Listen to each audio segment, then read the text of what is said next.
Yes, good morning. This is James. This is actually Malik Ismail of the Vanguard Show, episode number 18. The Vanguard Show has been sponsored by From Old Guard to Vanguard, the second generation Panther book, as well as From Old Guard to Vanguard photo exhibit that we debuted back in, I think, 2018.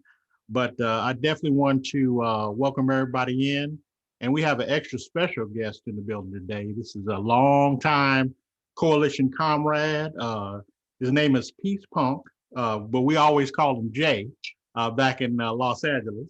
And he's an activist, writer, interviewer, community organizer, vegan. He's a musician, coalition comrade.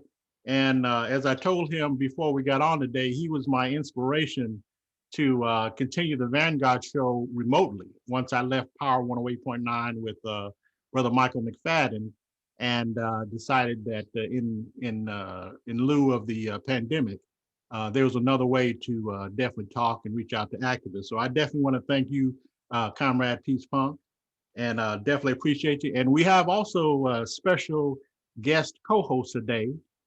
He's Kamau Osiris out of Indianapolis, Indiana.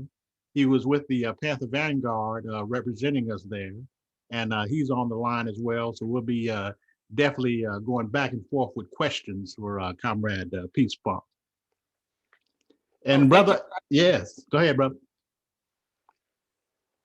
Oh, I said thank you. Thank you for having me on this show. Oh, absolutely, brother, absolutely. And I definitely want to see, first of all, how are you doing in the midst of this pandemic? And then explain, talk about the unity rally that you had in Vallejo yesterday, in which you took part.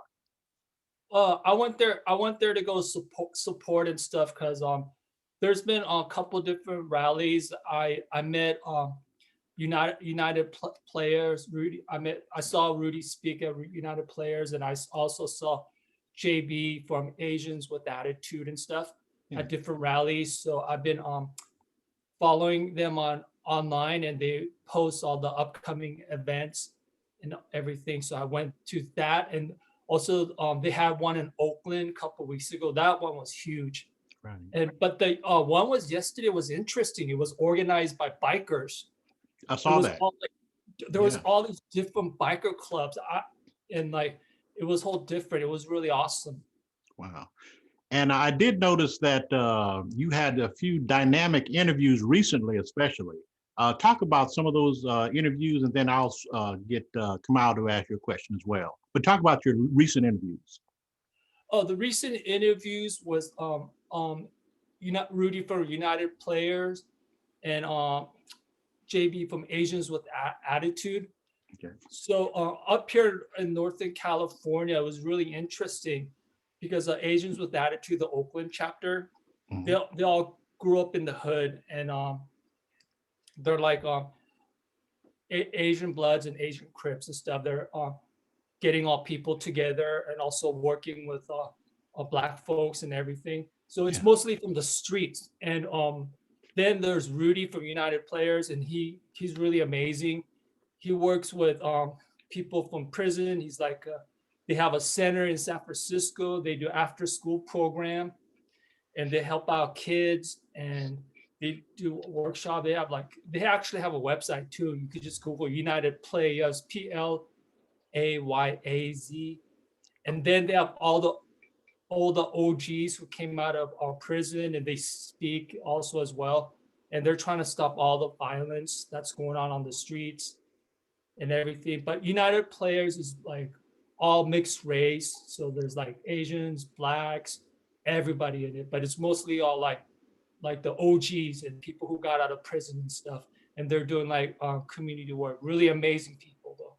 Okay. And before I bring Kamau in to ask you a question, I want to definitely give you a shout out to Sister Bridget, which was Heidi's sister in the Vanguard. She said to tell hello to you. And I know she's always said that her and the comrades used to go back and forth to Orange County. So she wanted to shout you out. Oh yeah, that was long time ago in the 90s. I used to come up to the headquarters. I think it was every Wednesday there was a meeting and stuff. Oh, okay, yeah, the political education or community forums actually that it evolved into. Brother Kamau, you had a question? Yes, sir. Good morning, Brother Peace Pump. It's such an honor to meet you. Oh, thank you. Good morning. I can't hear him, Malik. Yeah, he said good morning. Oh, okay. I was wondering if you can describe your early history and where you grew up at. Oh, early history. I was born in Korea. I came, went back and forth a couple times. I came here in come back in 5th grade and went to school in Orange County, then moved to Los Angeles, and back and forth from LA to Orange County because parents were separated and stuff. Right. And mostly in LA, but Orange County because I was getting into a lot of troubles in LA and stuff like that. So I would say Orange County and LA I grew up in. Okay, all right. And I had a question in terms of your journey into not only activism, but artistry, because you're a musician, you're a very talented person, but yet you're an organizer. How did you develop those two characteristics within yourself? When we were young, it was me and my friends and I. When we were young, we got into the whole like the anarcho peace punk scene. And at that time, we had a lot of pen pals, like pen pals from England. And in England and all over the country, they would do fanzine, like a newsletter, Okay. and go to protests, and they start bands, everything. And we just wanted to do the same thing and commit to it and make changes for like social justice issues and for like animal rights and everything. Back then, when we were kids, if we're into a cause, we're into everything, like human rights issue, animal rights issue, environmental issues. At that time, the punk rock bands in England were more like really radical and political and stuff. Okay. And like they sang songs against apartheid in South Africa and the nuclear war issues. This is in the 80s. I mean, I'm 52 years old right now. This is when we're like 16, 17. That's Okay, how my friends and I got into all the issues and stuff. And we decided to commit ourselves. We're gonna make social change through music, fanzines, organizing, beneficials, fundraising. So it was like, it started when we were young. Okay, all right. And Kamau, you had a question? Yes, sir. Can you tell us about the recent events that you have organized and been a part of in the San Francisco area, and as far as the support of Stop the Asian Hate? Oh, I haven't organized anything lately. The only thing it was my friends and I organized the recent, that was in Berkeley. That was the anarchist gathering one. That was at the Gilman Street with a bunch of bands. We got different bands, and we got 2 hip hop artists, punk rock bands, anarcho bands and stuff. That was the last thing we did. That was, I believe, oh gosh, I forgot what it was, but it was way before COVID and stuff. Okay. Then that's the one with speakers, and it was more like an educational thing. But then, speaking of San Francisco, that one I went there to support it because there was a lot of, oh man, there's been a lot of crazy things going on, like in the Bay Area and stuff. So I wanted to go support that. Then also online, people getting in an argument, Right. and people making call outs, and some rap artists going online just doing this crazy stuff. Then of course you got both sides just arguing back and forth. So I saw a lot of negativities online. So I was going, oh, this is really cool in San Francisco. I gotta go support it, the anti-Asian hate thing. So I like the one in San Francisco too, because it was so diverse, and Oh yeah. I wish more people would see it, people from diverse crowd coming out. So that's why I went to that. Then after that, I went to the Oakland one. Just go there, support. Okay. And how can people reach out and support and to learn more about some of the events going on to combat this? Well, actually, the event's been going on, and I just recently found out from like small, like grassroots movements, or like from online and stuff, mostly from online nowadays. I find it out from online. So I've been following Rudy from United Players and also JB from Asians with Attitude. So they always post things, upcoming events and upcoming protests. And there's another one coming up on May 1st in Oakland as well. Okay. And before Kamau, you asked Comrade Peace Punk a question. I wanted to shout out our mutual friend and comrade, sister that works with Food Not Bombs. I always call her Mar Davy, but I'm pretty sure I'm getting her name wrong. What is her name? Yes. Marty. I Marty. talked to her on the phone. I just talked to her on the phone yesterday and everything.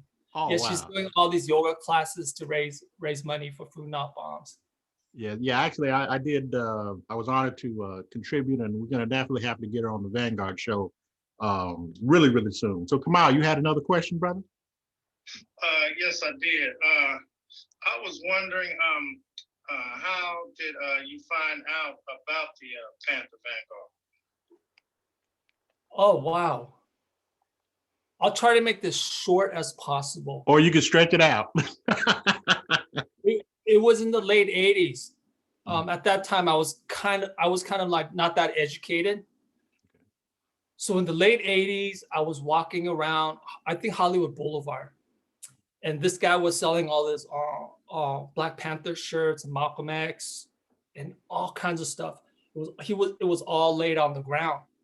At that time, I was not that educated. I heard about the Black Panthers, but I guess when I was young, I saw some kind of propaganda video that was made by the right wing, or it could be from the police and stuff, because it was all the Panthers getting raided. At that time, I was not educated, and the guy in the street said, "Hey, you want to buy a Black Panther shirt?" At that time, I was not that educated. I said, "No, I'm not interested. They're racist." And he goes, Hey, let me explain. You know what you learned about the Panthers? You got all the wrong information. Let me explain. And at that time, I was so closed-minded. I said, no, I don't want to hear it. I'm not going to buy the shirt. So I walked away, and I feel bad, but he was trying to explain it to me, and that's how I was. So I walked away. Then time went on. As time went on, that movie came out. Oh, your Panther with Marvin Peoples, right? Yes. And I was thinking, oh, wow, that's the racist group. I got to go watch the movie. Okay. Because I was not educated about the Panthers. Because I got all this wrong information. So I saw the movie and I was blown away. I go, wow, they did that. They did community service, and it just blew my mind. And then I got all these books. I started reading. I think I read about 10 or 12 different books. Okay. Then my roommate, Rain, and all these folks, they have books about them too. And then my friends started educating about the Panthers. Then I did a newsprint fanzine at that time. It was like a newsprint, Beyond the Wall of Injustice. And I dedicated a page to all the Panthers. I did all these important quotes, like what David Hillard said, Huey said, Bobby said, all these quotes, all these books to read. So then I printed thousands of them, and it was handing out for free. So there was actually in 1996, it was a huge anti-police brutality rally. I took a bunch of my zines. Then New Panther Vanguard was doing security. That was the first time I met all the Panthers. I saw Zaki, Dreamer Black, Taco, Sharif was there. And I was going, whoa. Right. I was tripped out. I thought it was over. Right. I thought they died out and stuff. So I went to BB and everyone, hey, this is my zine. I dedicated a zine to you guys. And I did a full page to the Panthers. I gave it to Sharif and everyone. And Sharif was going, yeah, call our headquarters. We have a headquarters, comrade. And it all started from there, from the rally in 1996. Then I went to the headquarters, we talked. But from there, I met like everyone from that to then at that time, Michael Zinzin had a headquarters, like, was it? Kappa, the Kappa office, right? Yeah. Coalition Against Police Abuse / Community Support, the Gang Truth Office. Even Michael, when I first met him, I didn't agree with him because we were talking on the phone, and Michael was saying that this is about the gang truth, and I was going, "What? You work with gangs, Michael?" Because I was educated. And Michael was like, "Yes, we got to work with the gangs. That's right. Because there's this connection with the unity with Venice." I was like, "I don't know about that, because I was not educated about gangs, and I was like, I don't know about that. They cause trouble. They do this and that. Right. No. You can come down to headquarters. Come to our office." So I visited his office. We had a long talk, and from there I met Bloodhound. Yeah. Okay. From Roaring 20s Blood, and there was all these other people. It was amazing. They had a computer class there. Also, they had a big dome where the bubble that you print shirts, right? Yeah, and Michael was saying, "So what do you do?" I go, "I play in a band. I put on events." He goes, "Why don't you put on an event here? We'll do a open house to all the punk rockers and stuff." And I go, "Yeah, sure." So Michael let us use that space. He did an open house, and he even went to Trader Joe's and bought all these snacks and everything. Oh, okay, yeah. So yeah, that's how it met Michael's into. From then, the Vanguard office, I did a benefit show for them at Cruz Cafe a couple times. Then Quaku said, "Hey, you could throw a show here as well, do it for a cause and do it for different organizations and stuff." And he did a door cut where I could give it to the bands as well, and also to the cause and stuff. So also my band Resist and Exist, we played there twice. And it was not just the music. We also did, my friend did a play there called The Weather Underground with a bunch of friends. And we organized that event. My friend Camille wrote all the script. And we did a play there as well. And just a bunch of different events. And from Quaku and everybody, from Sharif, they met everyone, Elder Freeman. I could go on and on, because that was a place where you network with everybody and stuff. So that was the history. So reason I'm bringing this up is anyone you meet in the future who are young and closed-minded, say, "Hey, I don't want to hear it." Take the time to explain, because people change. Definitely, absolutely. Yeah. And describe, and before Kamau asks the next question, describe Brother Sharif as a speaker, number one, and also the connection between the first generation, second generation, and third generation Panther movements in Los Angeles specifically. Right. Also, because of Sharif Abdullah, I met Taco and Panther. I never knew Panther's real name because he went by. Okay. Okay. So I just want to make it clear, this is when Taco was in the new Panther Vanguard movement. Okay, this is right. In the 90s. Right. So I was more close to the, because they were close to my age. So I was more close to Taco and Panther, we'll joke around and stuff. But Sharif was always serious. I couldn't joke around with Sharif. But Taco and Panther, we were good friends. I'm talking about good friends. It's not just at political events we'll meet. They will come down to Orange County and stay with me. Oh, wow. Stay the night with me. We'll hang out. We'll go to college campuses and pass out literatures and talk to people. Also, believe it or not, Taco and Panther, they will come to the punk rock shows with me. We would just hang out. Even at punk rock shows that I don't play, we'll just go support local bands. Okay. And we'll go to I'll take them to vegetarian restaurants. So it was not just an ally or organization thing. We're actually friends, hanging out all the time. Right. And we build a friendship. But then I don't want to get too much into it, but then Taco left the new Panther Vanguard movement and did his own thing and stuff like that.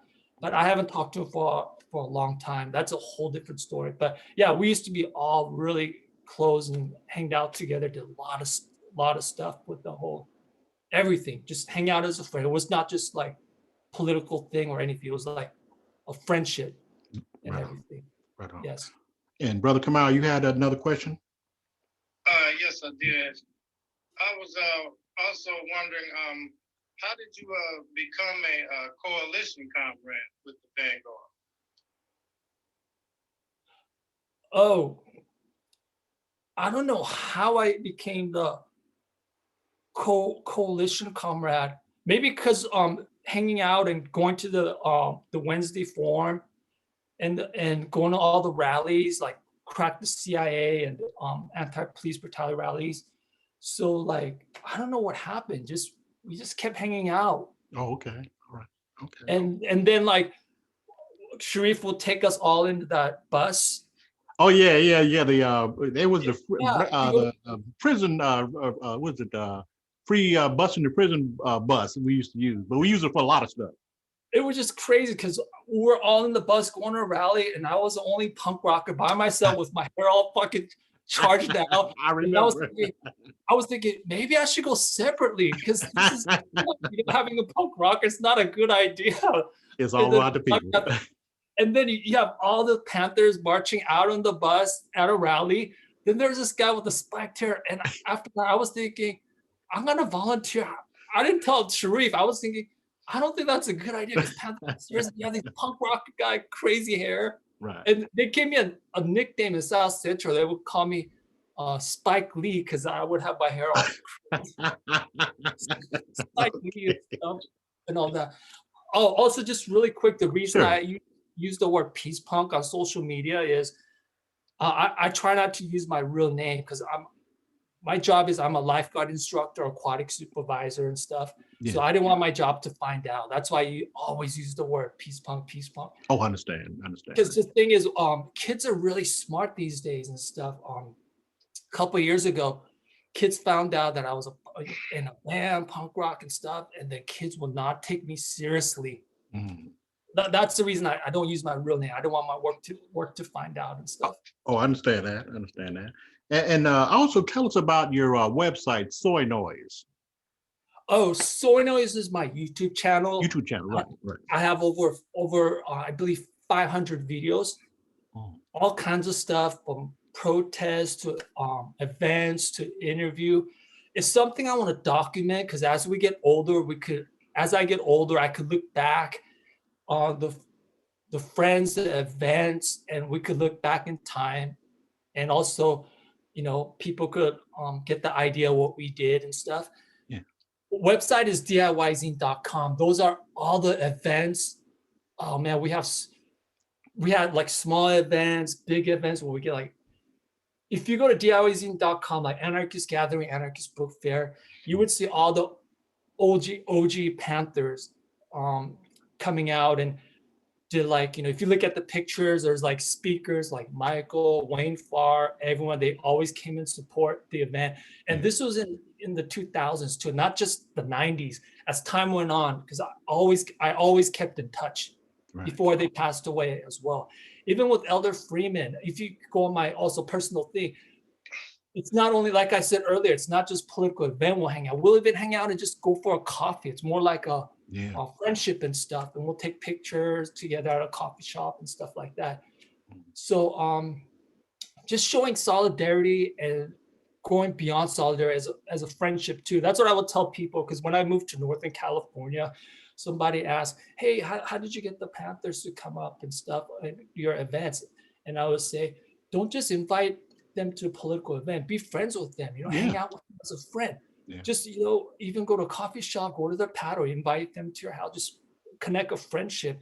Then you could have a friendship forever. Don't just do it as a political events only. So that's what I would say to people.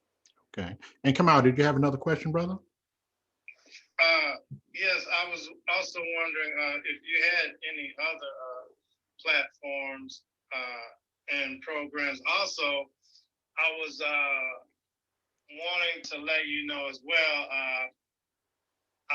we have a Vanguard exhibit, of course, and we plan on bringing it out there to where you at. And, it would be good, if we could just, I know this pandemic's going on right now and everything, so I'm not sure how things are right now, but I was just wanting you to know that we plan on bringing the Vanguard photo exhibit out to California, where you are, and whenever it's a good time for you and everything, so that the community out there can review it and look at it and look at a lot of our history and things like that in our programs that we had.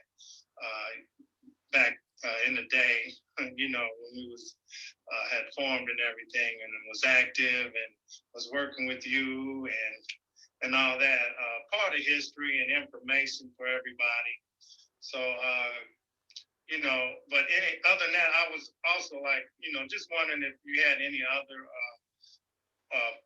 platforms or things like that that you was doing out there for the people. Okay.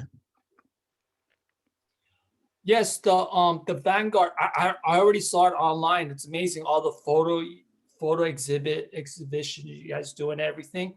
So when all this COVID-19, everything, all that mellows out, what I could do is get in touch with friends in Southern California and everything gosh, if you're doing in Southern California, you could, because it's so huge there, you could probably do like a certain part of LA, then you could go to, like, you know, make some calls and ask my friends about it. Okay. It shouldn't be hard because LA has a lot of oh man, I hope they're doing good too. They have like different community centers, or like, you know, like more places like DIY places where you could do events like that. And up here, there's a couple of them like that. So just when this thing dies out, just let me know ahead of times and everything, so I could contact everyone and all that. Cool. So as for events, I'm not organizing any events. I haven't organized events. I'm more actually going to support events now, so I could learn. I always learn new things and stuff like that. So no, I'm not organizing events anymore. I'm just participating and showing my support. Oh, right. That's what I'm doing now. Yes. Right on. And what I want to do too, brother, is I want to share something with both of you real quick. And it's going to take a piece back to a different era, a different time, rather.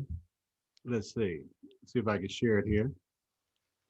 Do you see this? Oh, that was 1996. Yeah, talk to him about that picture. I just talked to Dreamer right now online. Okay. Dreamer moved. Yeah. I just talked to Dreamer online like about half hour ago before I get on here. Oh, wow. Yeah, that's a classic picture, brother, right in front. Yeah, that was in 1996. Okay. Yes. Well, I just wanted to share that real quick. I'm going to go ahead and stop the share. And from there, I just want to ask, you know, again, what future, I know you said you're not really organizing any events, but you know, what future projects do you have in the works? Oh, all right. This is like off the thing. Okay. When everything COVID mellows out and everything, then I have to go back to work, and I have to train all the lifeguards because I'm a lifeguard instructor. I have to I have a lot of stuff to do. Okay. Things I have done. First I have to focus on my job first and everything, all this delayed and everything.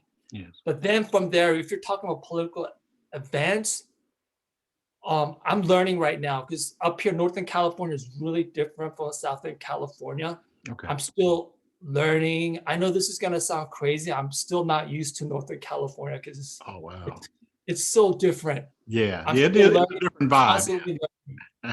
Yeah, it's very different. I can't explain in words. Very different. So all I'm gonna say is I'm still learning. There's a lot of learning I have to do and stuff. Okay. Well, last two questions I'm gonna ask. First question is, how important is it for people to come together? Because oftentimes people in different communities, they don't see the necessity to get together. Talk to the fact that people should really learn to get together, organize, and be part of the solution as opposed to the problem. Oh, it's very, very important to get together. Also, another thing I want to mention is social media as well. Don't constantly read stuff on social media. Go out there because there's a lot of good things in social media. Also, there's a lot of negative things in social media too. Let me explain. Let me try to make this short as possible. Okay. Due to there's all these Stop Asian Hate hashtags that are going on. Yeah. Make it clear, even in Asian groups, there are racist Asians in social media who does anti-Black thing.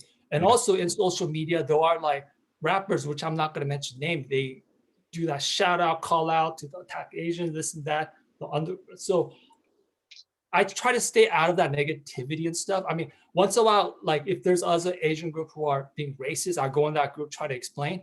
Right. But don't get too much stuck in social media because there's a lot of negativity going on. So it's good to go out Yes. and focus on the positive things. Sometimes what I'm trying to say, sometimes people are so close-minded.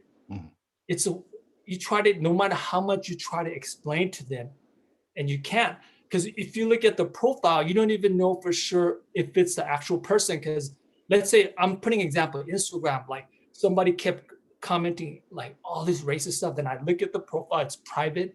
So you don't even know if that's the actual real profile or if it's, I'm just putting an example, I'm guessing, okay? Right. You don't even know if it's some kind of white supremacist trying to divide people because it's private. You don't know who is who on social media. So just be careful. Don't get trapped into that. Don't get trapped into that whole negativity and stuff. There's a lot of good things going on. Follow grassroots organization. Go out there more, outside more. Don't get too much stuck in social media and stuff like that. Okay. So that's what I'm just trying to say. Go out more. Don't get stuck in too much in that negativity. Okay. And the final question I have for you, along with myself and Brother Kamau, is how can people follow you and reach out to you for, to get more information on some of the things that you're doing, particularly your websites and your YouTube channel? You can shout that out again. Yeah, YouTube channel. I do new interviews, like I think 2 times a month or once a month and stuff. It's Soy Noise, like soy as a soybean, just Soy Noise, all one word. All right. That's YouTube. I try to make that educational. And my website is DIYzine.com. That's where the upcoming like small festival my friends and I have been organizing. But due to COVID, we haven't done that for a while. Right. So, but you could still go to that and look at the history of all the stuff my friends and I organized, and also my band pages in there. Then for on my Instagram, it's Vegan Peace Punk. Okay. That's my Instagram, and my Facebook is Peace Punk. Okay. All right. Wonderful. And now Resist and Exist. Tell us, I see the banner in the back. Briefly tell us a little bit about that for, other people. Yeah. Resist and Exist is an anarcho punk band, like a peace punk band. We have message about human rights, animal liberation, all different types of social issues. And we used to do tons of benefit shows. We did shows, gosh, we played over 400 shows. And we played all over all the states in America except for Alaska and Florida and Hawaii. Oh, wow. We played all the states. And then I moved up here in Northern California. So I've been living here for almost 7 years. Okay. So now when we play shows, because all the members in Southern California, I would just fly out or play different areas and stuff like that. But we don't play that much like how we used to before COVID, because due to I live up here. Okay. All right. Well, brother, thank you so much, comrade, for coming on. You've always been a great friend, comrade, and Kamau and myself have the ultimate level of respect for you. And we'll definitely be getting back in touch with you again real soon, comrade. For sure. Thank you for the interview. Yes, sir. Yeah, absolutely. Well, I'll go ahead and end the interview right now. And again, all right. All power to the people. All power to the people. And Sharif said, Panther power to the Vanguard. Yes, Panther power to the Vanguard. Like Sharif said, dare to struggle, dare to win. That's right. All power to the people. You guys have a good one now. Yes, much love. Thank you. Oh, my pleasure. All right.